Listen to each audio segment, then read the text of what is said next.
Josef Brandenburg from thebodyyouwant.com. And so right now we're at New Year's time. People are thinking about losing weight. People are thinking about eating better. People are thinking about getting in shape. And one of the biggest things that's going to impact your success with those goals is going to be the amount of sugar in your diet. And so one of the problems with sugar, A, it's really, really addictive. If you give rats a choice between intravenous cocaine and sweet water, 94% of the time they will choose sweet water. So that's one big problem with it. Another big problem is that it's in everything, and there's a lot of sort of marketing loopholes that have been created to allow food manufacturers to sell you food that appears like it's good for you, but is in fact awful for you. And I've got 3 examples right here. So first, right here, this is tomato soup, and this is a Snickers bar. If you ask most people which one of those do you think has more sugar in it, you know, most people would say, oh, definitely the Snickers because it's a candy bar.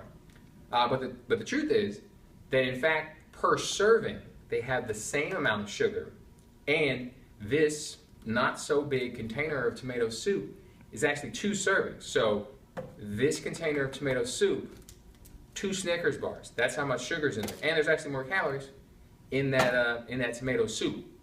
And even though you're thinking, okay, I'm going to trade my candy bar for tomato soup, I'm doing something good for myself.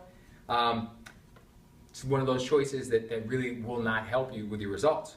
Another thing when people are trying to eat better and clean up their diet is, they'll trade in their soda for juice. These are both 12-ounce containers.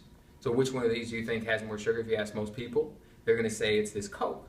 But the matter of fact is these 2 containers, they have the same amount of sugar in them. So basically this juice is the nutritional equivalent of this soda right here next to it. If you think about what juice actually is, if you take half a dozen oranges and you extract all the sugar out of them, leave out all the fiber, pretty much all the fiber, and you can, put it into this nice single serving thing. So if you like fruit, if you like fruit juice, eat a piece of fruit. One piece of fruit is going to be filling. It's not going to have all that sugar. The last example is corn syrup. This is mostly high fructose corn syrup, and agave nectar. So which one of these is more expensive? Definitely the agave nectar. Which one of these is worse for you? Definitely the agave nectar. So the business end of sugar and how it damages your metabolism and why it makes you fat and why it contributes to so many diseases is the fructose component of it. So high fructose corn syrup is about 55% fructose.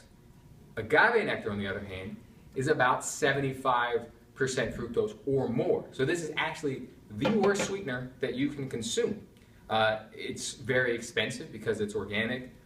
Doesn't really make it any better for you, and it's got this halo that it's healthy, but in fact it's not healthy for you at all. It's actually worse than high fructose corn syrup, which is pretty much the nutritional equivalent of plain old table sugar.